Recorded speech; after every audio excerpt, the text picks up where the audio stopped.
você, entre aquela pessoa que está na minha frente, eu até estava vendo ali numa das frases que passou, do encontro, né? Acho que foi do Roberto Crema. O encontro, gente, cada encontro é único.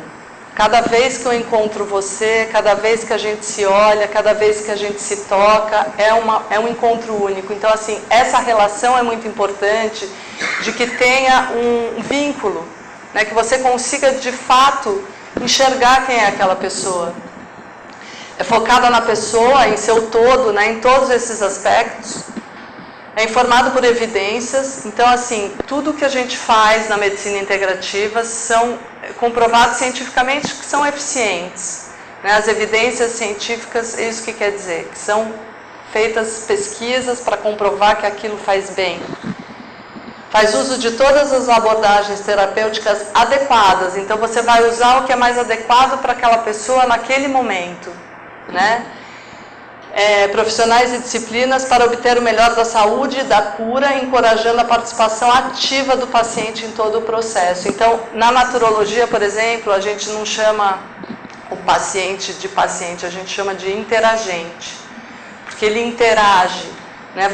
Eu faço a minha parte, mas você faz a sua, né?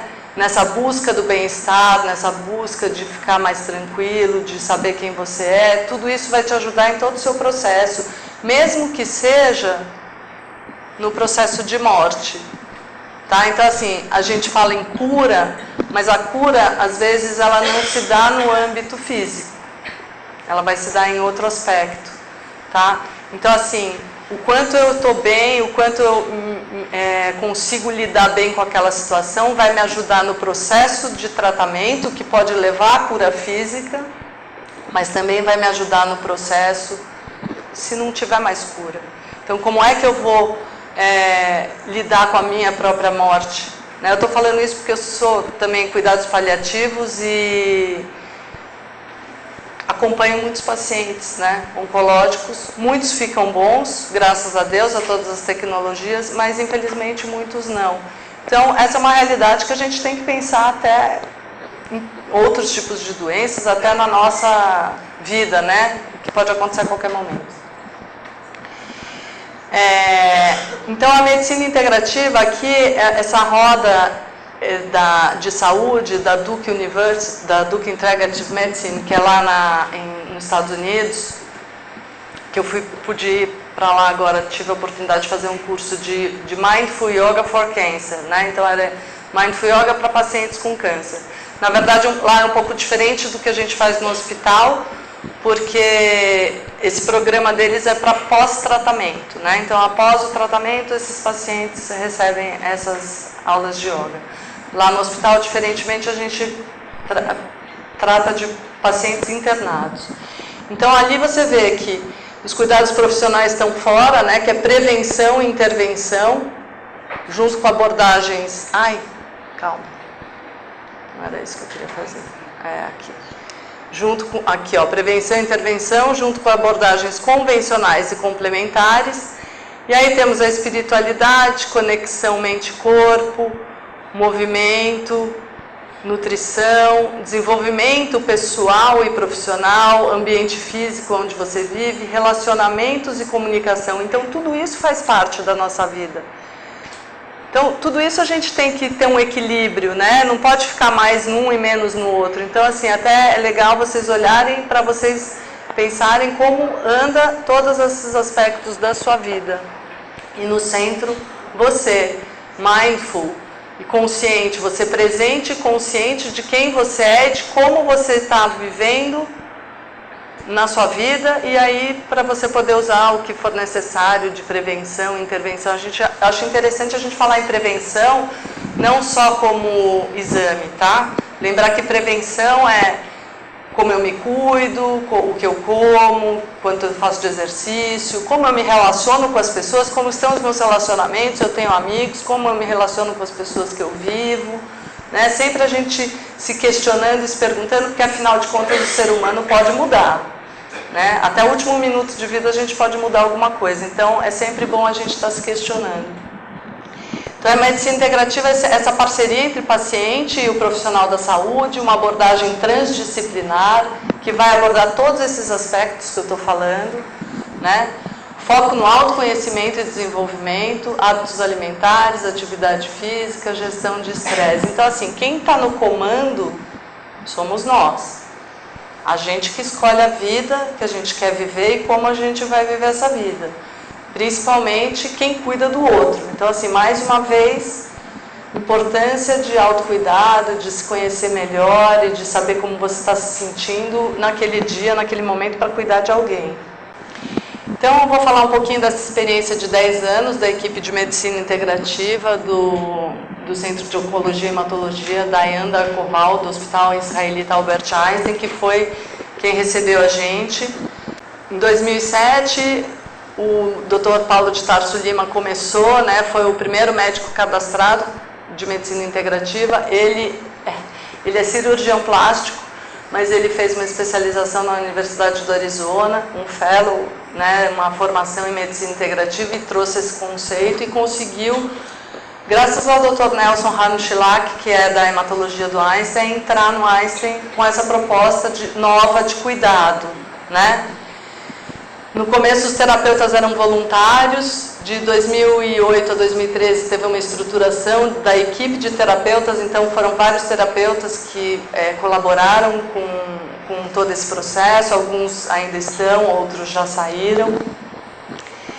Em 2014 os terapeutas foram cadastrados, então a gente ganhou crachá, né, porque no começo era tudo meio subversivo, o Paulo falava, a gente entrava meio assim, né, escondido, entrava no quarto meio assim. No começo os médicos não gostavam, alguns médicos não queriam que os pacientes fossem atendidos, alguns falavam, os meus pacientes não. Depois, com o tempo, eles foram vendo que ajudava muito aquele paciente. Então, algum paciente que recebia a terapia e depois comentava com o médico, falava, nossa, eu me senti super bem, foi ótimo, agora eu estou mais tranquilo. E aí agora os médicos pedem, né? Sexta-feira eu estava indo embora, o médico me pegou no corredor e falou, você pode ver um paciente lá no outro bloco. Aí eu fico feliz, porque eu falo, gente, eles realmente agora acreditam que faz diferença, né? Porque tomou o remédio, fez alguma coisa, mas não resolveu aquela ansiedade, aquele desconforto. Então a gente vai lá e leva um pouquinho de conforto, nem que seja 5 minutos, 10 minutos, né? Que podem fazer total diferença no dia daquela pessoa. Em 2016, em 2015, o segundo médico cadastrado, que é agora a doutora Denise Thieme, porque o doutor Paulo de Tarso saiu, ele está morando nos Estados Unidos, então quem faz as consultas médicas e gere o nosso grupo, a doutora Denise Thieme, que fez também a pós. Todas as pessoas que trabalham na medicina integrativa do Einstein, os terapeutas e médicos, têm que obrigatoriamente ter feito a pós em medicina integrativa, tá? É uma condição básica. Entrou a acupunturista em 2016, participamos agora da consulta pré-TMO, que é o transplante de medula óssea, ambulatório de GVHD. GVHD é uma doença que dá, às vezes, quando você faz o transplante de medula óssea e o corpo não recebe bem. Programa Survivorship está começando agora, que é para esses pacientes pós-tratamento, até mesmo para começos de tratamento, então assim, para ter um acompanhamento desses pacientes e avaliação de qualidade de vida pós-TMO. Então, depois do transplante, como que está esse paciente? Né, aqui embaixo, 2013 a primeira turma da pós de medicina integrativa, primeiro simpósio internacional foi 2014, a Gi estava lá, eu também. Aqui tinha 50 alunos, aqui em 2015 da terceira turma 30% médicos, 2016 da quarta turma já são 60% médicos, e agora olha, nós temos uma turma, a sexta, a sétima e a oitava, estamos na oitava turma aqui em São Paulo e tem uma turma no Rio de Janeiro também, dessa pós de medicina integrativa. Algumas em São Paulo tem 2 vezes por semana, tem uma turma que é 1 vez por mês, no Rio de Janeiro são 2 vezes por mês, tá? Então, assim, é uma pós que forma profissionais da área da saúde e também profissionais que não são da saúde, mas que trabalham na saúde. né? Então, alguém que fez administração de empresa, mas que já trabalha como massoterapeuta, por exemplo, que quer mudar né? Mas que tem que ter essa comprovação de que já mudou há 2 anos, pelo menos, que já tem certo conhecimento na área. Então, nós estamos dentro da oncologia nas terapias de suporte, né? As terapias de suporte dão suporte a todo o tratamento. Então, dentro da terapia de suporte, medicina integrativa, cuidados paliativos, psicologia, reabilitação, odontologia, oncogeriatria, cardiologia, nutrição e nutrologia. Todas essas áreas dão suporte aos pacientes oncológicos, tá? Estão dentro do centro de oncologia. Então, o atendimento acontece da seguinte forma: na internação, o atendimento é gratuito para pacientes oncológicos e hematológicos. Então, a gente vai no quarto do paciente internado, oferece a medicina integrativa, o médico solicita, ou a enfermagem, que a gente passe lá, e eles não pagam nada, tá? Consultas médicas são pagas, faz um agendamento, atendimento individual com terapeutas, pode ter sessões de 25 a 50 minutos, também são pagas, né? Então, se a pessoa não está internada e quer ter aquele tratamento, continuar fazendo, ela pode, mas aí ela paga. E atividades em grupos, tem a grade de atividades gratuitas no bloco A, para profissionais da saúde e também para acompanhantes ou até mesmo pacientes. Então, aulas de yoga, meditação que a gente oferece. Terapia integrativa são técnicas corporais não invasivas, tá? Então, não vamos invadir ninguém, não vamos machucar, é só nem examinar, tá? Nós, terapeutas, só vamos fazer as terapias, o toque, eu vou falar bem de cada uma, né? A respiração, relaxamento, isentas de qualquer base religiosa, adaptadas às necessidades e limitação do paciente. Então, o que ele pode fazer? Eu não vou poder falar para ele fazer posturas de yoga se ele não está conseguindo nem se mexer, né? Então, a gente vai avaliar o estado daquele paciente, o que ele pode fazer e oferecer. Podem incluir práticas físicas, como alongamento, exercícios respiratórios, toques suaves, práticas de relaxamento conduzidas pela voz do paciente, do terapeuta e meditações. Atendemos os pacientes e seus acompanhantes, familiares ou não, que são convidados a fazer junto. A gente dá muita atenção para os acompanhantes, porque o acompanhante sofre tanto ou mais que o paciente. Então, a gente sempre oferece, por exemplo, se a gente vai fazer um relaxamento conduzido, que o acompanhante faça também, né, aquele relaxamento, porque é importante ele também estar bem. A gente ensina, às vezes a gente atende. Outro dia eu fui atender o paciente, ele falou: não, eu não quero, mas a minha esposa quer, né? Então, assim, é importante também cuidar desse que está cuidando, né? Entra de novo no cuidador. São realizados no quarto de unidades de internação ou no nosso espaço terapêutico, sentado na cadeira na poltrona, em pé ou deitado na cama. Então, depende de como tiver a situação ali, né? Objetivos da terapia integrativa é autocuidado mais autonomia igual ao bem-estar. Então, você vai falar para mim: nossa, mas como que um paciente que está de cama, que não consegue nem se levantar, vai ter autonomia para alguma coisa? Ele tem. Ele pode respirar, ele pode meditar, ele pode escolher o que ele quer ou não fazer, né? Principalmente na nossa, a gente fala que a gente é o único que eles podem falar não. Se não quiser receber a terapia, eles podem falar não, hoje não, e tudo bem, né? Porque tem outras que são obrigatórias, mas é uma autonomia, na verdade, de como eu vou me posicionar nesse momento, né? Isso traz um enorme bem-estar.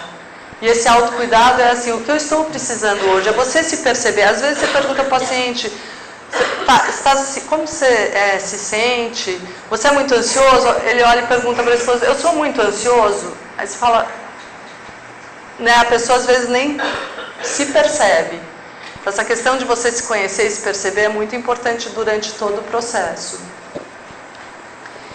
Então, aqui são o que a gente usa, tá? De terapias, é o nosso, o que a gente escolheu como terapias integrativas para usar lá no Einstein, que é o contato com o solo, contato com a respiração, contato com o corpo através do toque, prática de relaxamento conduzido, contato com o corpo através de posturas físicas e ensinando os cuidadores, que às vezes a gente ensina o cuidador também a tocar, ou a respirar e meditar. Então, o grounding, o contato com o solo, na verdade, esse termo, ele veio da engenharia, né, que é o fio terra, é você estar presente.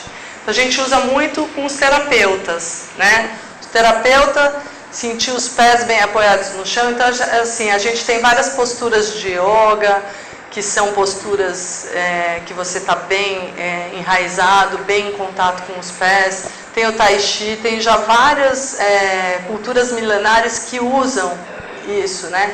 E o grounding não é só para você estar bem firme nos seus pés e firme, mas é para você estar presente. Então, assim, eu estou aqui e estou vendo tudo o que está acontecendo ao meu redor. É uma presença, eu estou aqui, mas eu estou vendo que ali tem. Eu não estou só em mim, eu estou em mim e estou em todos vocês. Né? O grounding é isso. Então, assim, essa é uma técnica boa de você também, quando perceber que está muito desestabilizado emocionalmente, volta para os pés. Sente os pés bem apoiados no chão, sente que você é como uma montanha ou como uma árvore, bem firme e forte. Né? A gente tem uma postura que é o Tadasana, que é a postura da montanha, que são os dois pés unidos, e você está ali de olhos fechados, mas você está firme e forte, inabalável como uma montanha. E é isso que a gente tem que ser, firme e forte, pelo menos naquele momento onde a gente está ali cuidando de alguém. A gente usa muito, né, os terapeutas usam muito antes da rotina do trabalho, que traz esse estado de presença, foco, conexão, serenidade, intencionalidade, suavidade nos gestos e palavras. Então, assim, sempre antes de entrar num quarto, sempre antes de atender alguém, respira, sente os pés, volta para o seu centro. Não dá para você entrar desestabilizado, você tem que estar bem. E às vezes alguém que está muito tempo na cama, o simples ato de tocar os pés do paciente dá a ele a sensação de suporte e apoio. Amplia a consciência corporal e gera a percepção de conforto. Então a gente pode dar esse grounding, a gente pode dar essa presença só de tocar os pés na nossa intenção. Contato com a respiração. A gente fez hoje, né, aquele exercício de respiração e eu, gente, acredito que a respiração é tudo. É a melhor ferramenta que a gente tem na nossa vida é a respiração. Então, assim, outro dia eu estava pensando nisso, falei, é tão óbvio, né, mas a primeira coisa que a gente faz quando a gente nasce é respirar e a última coisa que a gente faz antes de morrer é dar o nosso último suspiro. Então, realmente, a nossa respiração é a nossa conexão com a vida. Né? Respirar é muito mais do que simplesmente sobreviver, é estar vivo. Então, assim, a importância de você parar e respirar de fato. Só de você prestar atenção, você já está aqui, porque você não consegue prestar atenção na respiração se você não tiver. Então, lembra disso, gente, respiração é tudo, tá? Em qualquer momento. Então, a respiração ela pode ser afetada por 3 fatores, os fisiológicos, emocionais ou voluntários. Então, a gente tem como, do mesmo jeito que quando a gente leva um susto, né, a respiração ela fica curta, a gente pode mudar o nosso estado emocional se a gente fizer uma respiração mais longa. Então, por exemplo, estou me percebendo ansiosa, estou estressada, estou nervosa, para 5 minutos e respira, porque a gente consegue mudar esse ciclo de ansiedade, de estresse, através da respiração, tá?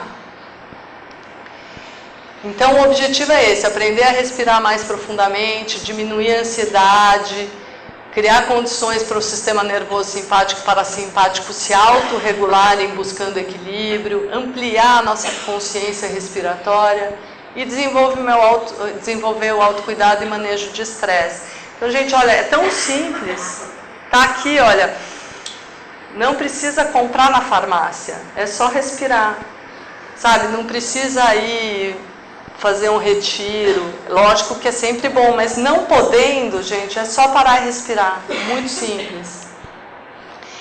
Então, para treinar a resposta de relaxamento, a gente sugere respirações profundas e lentas, utilizando principalmente exercícios de respiração diafragmática.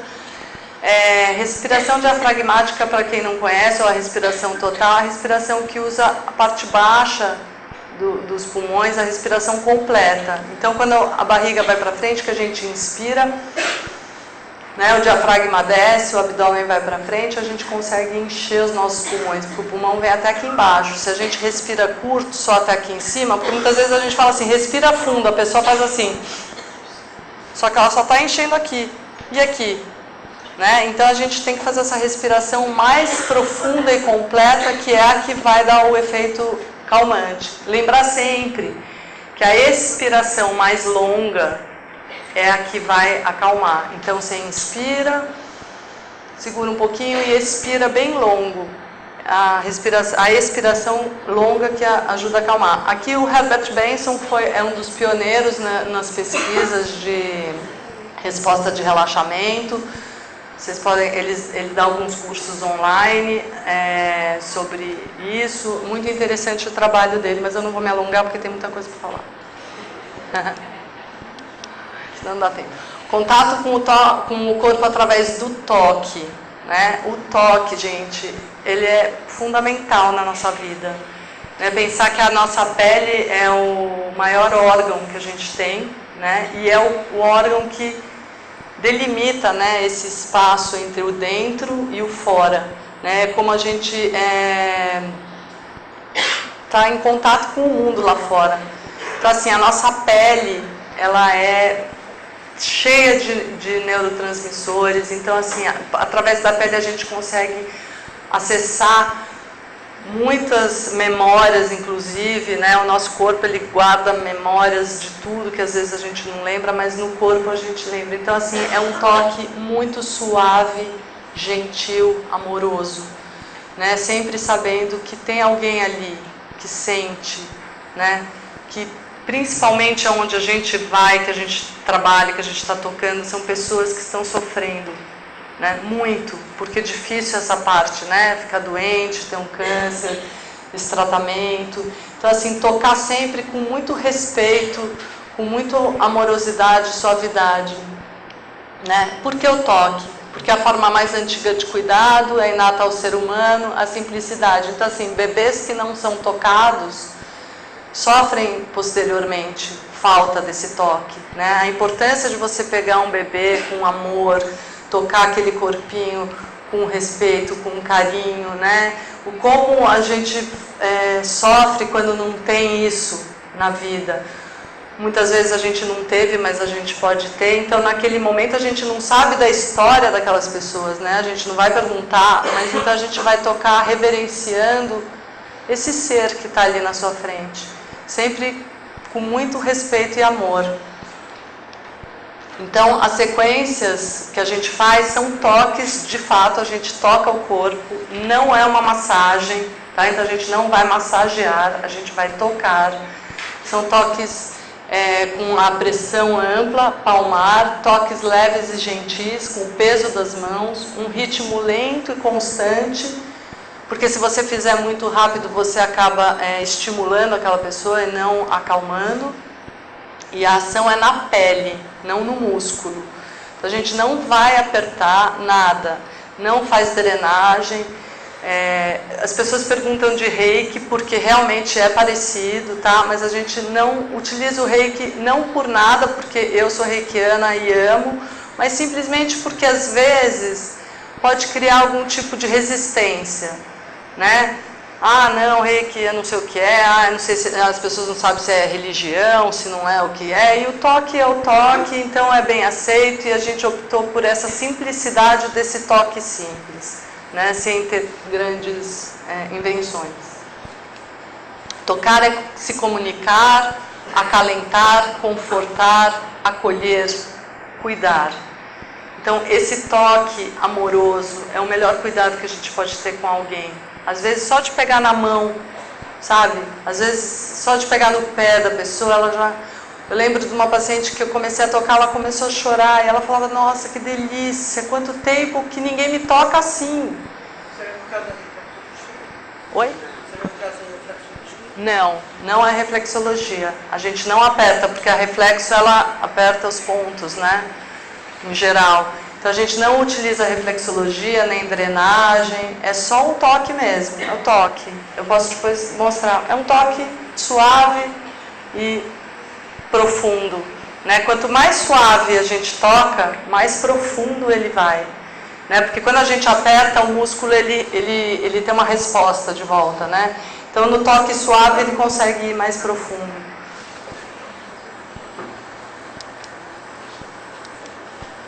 Relaxamento conduzido.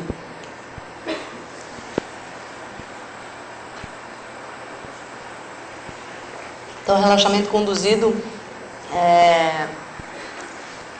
a gente usa, veio do Yoga Nidra, né? Que é o relaxamento que a gente utiliza, a técnica de relaxamento que a gente utiliza no yoga. E lá no Einstein a gente procura utilizar dois tipos de relaxamento conduzido. Esse que a gente vai falando, relaxa os pés, relaxa as pernas, respira, vai trazendo conforto para o seu corpo, né? Eu acho que vai ter prática de relaxamento atártico, Danilo. Vai ser mais respiração. Bom, enfim. O relaxamento que a gente faz, a gente geralmente começa dos pés para a cabeça, falando, vai relaxando. Ou utiliza imagens. As imagens, em geral, da natureza, mas a gente não fala assim, imagine que você está na praia, porque de repente a pessoa detesta a marcha. Então assim, imagine um lugar da natureza onde você se sente bem, onde você gosta. Imagina como é, porque tem estudos que comprovam que você visualizar imagens da natureza aumenta o seu sistema imunológico, tá? Então, sempre com muito cuidado nessa questão das imagens, para você não falar alguma coisa que a pessoa não goste, né? Então, deixar que ela imagine na cabeça dela o que ela quiser, não o que você, porque de repente você gosta de uma coisa, mas ela não. Então, aqui no caso, essa pacientinha está ótima já, eu coloquei a foto dela porque ela autorizou, tá? Ela e a mãe ficaram muito tempo internadas, e aqui as duas estavam fazendo relaxamento conduzido, então tá vendo?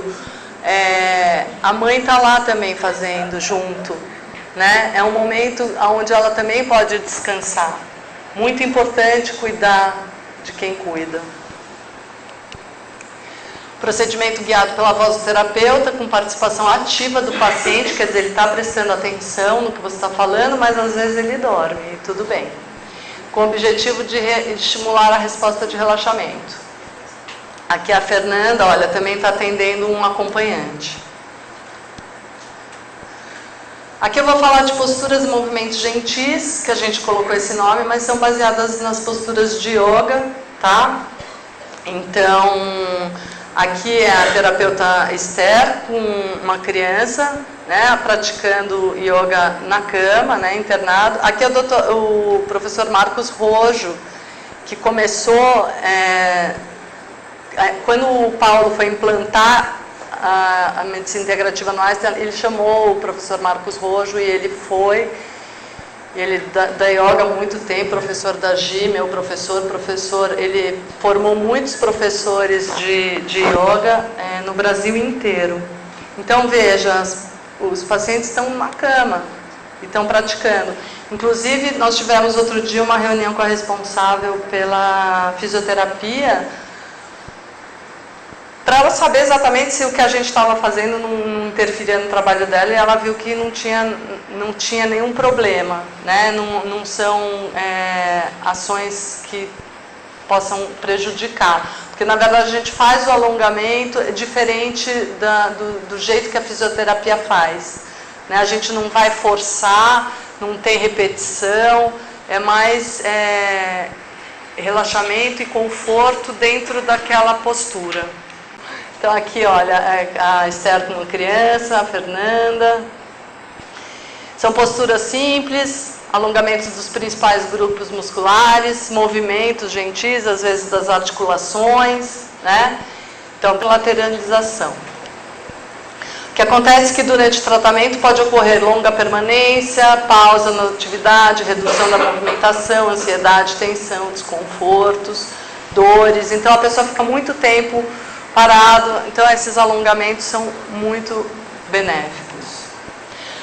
A equipe de medicina integrativa nos últimos 5 anos fez em média 2.400 atendimentos por ano, aceitação de 83% dos pacientes até agosto de 2017. São sessões individualizadas com duração de 20 a 60 minutos. Muito difícil 60 minutos, mas em casos de família, né? A Esther que atende crianças e a mãe às vezes brinca um pouco com as crianças, se alonga mais no atendimento, mas em geral, média de 24 minutos, de 2 a 3 vezes por semana.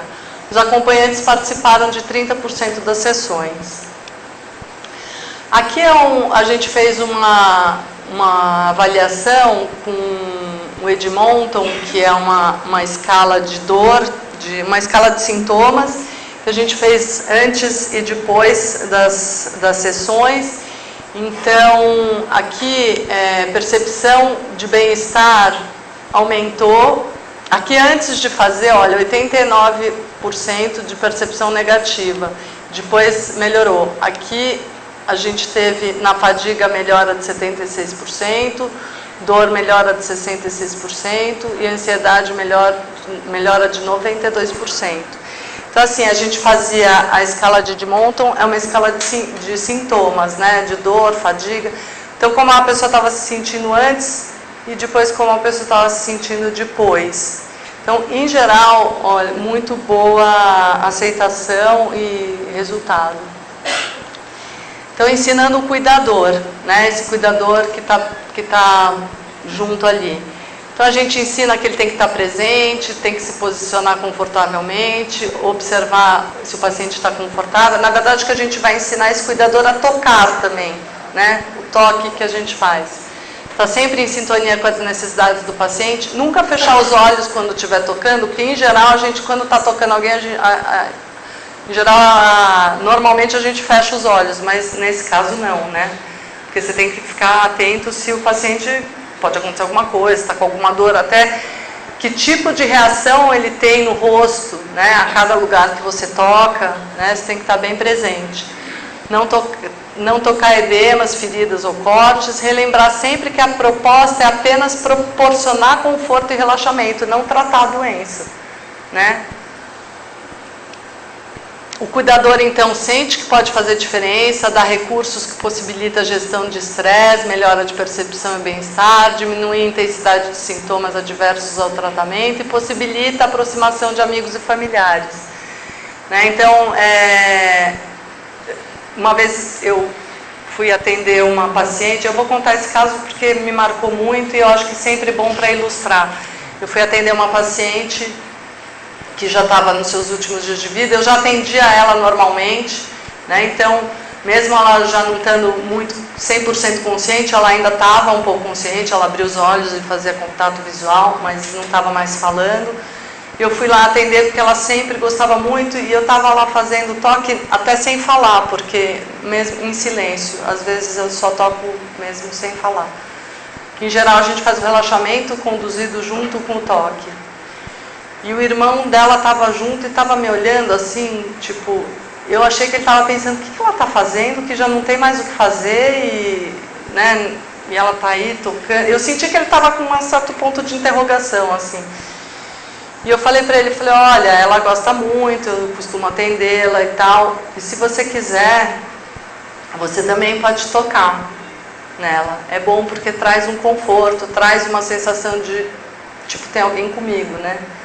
Então você pode segurar na mão dela enquanto eu estiver fazendo, ou mesmo depois, quando você sentir que ela está muito agitada, tá bom. E aí ele pegou na mão dela, eu terminei, fui embora, 2 dias depois ela faleceu, eu encontrei ele no corredor e ele veio falar comigo.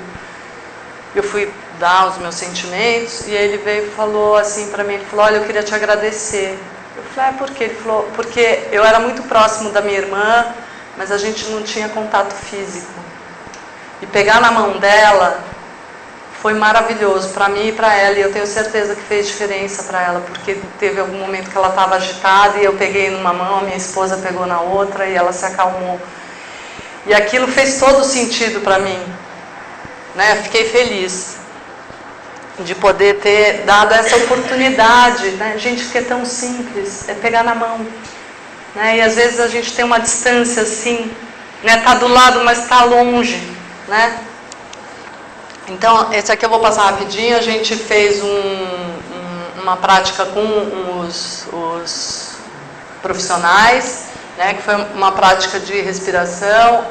A gente fazia um pouquinho de alongamento. Antes foi parecido com o que a gente fez aqui, mas antes tinha um pouco de alongamento, torção. E a gente pedia para eles colocarem também antes e depois, em 3 palavras, como eles estavam se sentindo antes, como eles estavam se sentindo depois. Então são os colaboradores, trabalhadores lá, profissionais, enfermeiras e tal. Então, olha, no antes, como você se sente? Cansado, cansado, cansado. Olha, gente, quantas palavras cansada. Ansiosa, ansiosa, cansada, tensa. E aí depois, no pós, relaxada, relaxada. Então, assim, deu muita diferença de antes e depois, gente, com 15 minutos de prática. Eles vivem pedindo para a gente voltar, para fazer, a gente quer também inserir isso, é que é complicado no dia a dia ali parar, mas a gente quer muito ter isso como sempre, né? Para eles terem esse momento de pausa. Então, eu pus aqui essa frase da doutora Ana Cláudia Arantes, cuidando de quem cuida. Fadiga de compaixão ou estresse pós-traumático secundário acontece preferencialmente com profissionais da saúde ou voluntários que têm como principal ferramenta de ajuda a empatia. Pessoas que lidam com tanto sofrimento que acabam por incorporar em si o sofrimento que não lhes pertence. Então, gente, assim, olha, empatia é quando eu me coloco no lugar do outro e não consigo voltar para o meu lugar. Eu fico lá. E a compaixão, na verdade, é um pouco diferente. É quando você vê que o outro está sofrendo, você deseja que ele encontre um sentido para aquele sofrimento, uma saída para aquele momento, mas você não se mistura com ele. Então isso a gente tem que prestar muita atenção, né? O quanto a gente está se misturando com o outro e trazendo para a gente uma dor que não é nossa. Isso é muito comum em profissionais da área da saúde, tá? Então o cuidador precisa sentir que está sendo enxergado por alguém. Então assim, eu estou vendo vocês todos, tá? Me preocupo com os cuidadores, eu quero que vocês também se preocupem entre vocês, né? De ver que um colega está cansado, que está estressado, perguntar, conversar, vamos ali respirar um pouquinho, estender a mão, dar um abraço. Às vezes um abraço salva o dia. Então aqui só algumas ações que a gente participou, tá? Que a gente fez no hospital. Então aqui foi o primeiro dia de autocuidado, em maio de 2016. Foi muito legal porque a gente fez um dia inteiro de autocuidado. Então a nutrição entrou, a fisioterapia entrou, a psicologia entrou, a gente ofereceu para os pacientes e também acompanhantes. Prevenção é o melhor caminho, foi uma palestra de prevenções que tem todos os meses na oncologia, né? E essa foi a nossa vez de falar. Dia de combate ao câncer no Parque do Povo, eu dei uma aula de yoga, foi muito legal, tiveram também outras atividades. Superação Einstein é uma ação que eles fazem sempre também, estimulando a atividade física, que a gente participou, a Fernanda estava dando uma aula de yoga. Dia Nacional de Combate ao Fumo no Parque do Ibirapuera. Superação Einstein na Avenida Sumaré, eu e o Fábio, sei lá, fim de semana passado, faz umas 2 semanas. Aqui são alguns projetos em andamento do Instituto do Cérebro, que a Medicina Integrativa também participa, que é o projeto Florescer, que é a avaliação de programa de bem-estar para quem cuida, gerentes de relacionamento da Natura. Todos esses projetos, em geral, encabeçados pela professora Elisa Cosaza. Meditação para conduzir o Chemo Brain, que é um problema que dá depois como se fala? Déficit de memória depois da quimioterapia, com colaboração do Dr. Lorenzo Cohen do MD Anderson. O MD Anderson é parceiro, tá? Ele também tem medicina integrativa, então a gente faz algumas pesquisas em parceria. E aqui efeito da prática de yoga em pacientes com esclerose múltipla, uma abordagem multidimensional, está em andamento, também encabeçada pela professora Elisa Cosasa. Pós-graduação, base de medicina integrativa, que agora mudou o nome para bases de saúde integrativa e bem-estar. Então aqui o Dr. Paulo, aqui o Dr. Paulo de Tarso dando uma aula. Esse é o nosso o livro da medicina integrativa, o manual, né, de especialidade medicina integrativa para os alunos da pós. Então todas essas turmas. Aqui falando que a partir de outubro, respeitando as tendências nacionais e internacionais, o curso de pós-graduação vai mudar o nome para Bases de Saúde Integrativa e Bem-Estar, que foi uma mudança que aconteceu no AM Consortium nos Estados Unidos. Então, seguindo essa tendência, nós também vamos mudar o nome. O primeiro simpósio de medicina integrativa, que foi em 2014, a Gi está aqui, eu estou aqui. Tem outras pessoas que estão aqui que também estavam. Foi muito legal. Agora, save the date, vai ter o segundo simpósio de medicina integrativa ano que vem, de 9 a 10 de novembro de 2018, no Hospital Albert Einstein. Tá? E agora, em novembro, tem esse simpósio internacional de bem-estar, que vem a palestrante internacional confirmada, Susan Bauer-Wu, que é maravilhosa. Acho que ainda tem vaga. Quem está também organizando é a doutora Elisa Cosasa. Esse simpósio é agora, em novembro. Dr. Paulo de Tarso Lima, a doutora Denise Thieme, que são os médicos responsáveis pela medicina integrativa. Os terapeutas. Aqui é o Fábio. Então, o Fábio é biólogo, eu sou naturóloga, a Márcia é educadora física, a Esther também é educadora física, a Fernanda é psicóloga e a Romina, ela é comunicadora. Então, ela fez comunicação. Então, para ver que tem essa possibilidade também, né? Hoje em dia ela é terapeuta crânio-sacral, ela tem várias outras formações, fez a pós e hoje em dia integra o nosso time. Então, essa é uma frase do Gaiarsa, de um curso que eu tive a oportunidade de fazer com ele pessoalmente, que ele fala: não se morre nem de velhice nem de doença, se morre de tédio de movimentos, porque você faz a mesma coisa todos os dias. Crie novos movimentos, abra novos espaços, respire. Tá? Lembra, quando vocês pensarem em mim, vocês lembram, respire. Então, eu queria agradecer a presença de vocês. Foi um prazer estar aqui, espero que eu tenha elucidado aí, né, as dúvidas, que tenha sido útil, que vocês tenham gostado, que vocês pratiquem o que fizer mais sentido para vocês, tá bom? Obrigada e até mais tarde.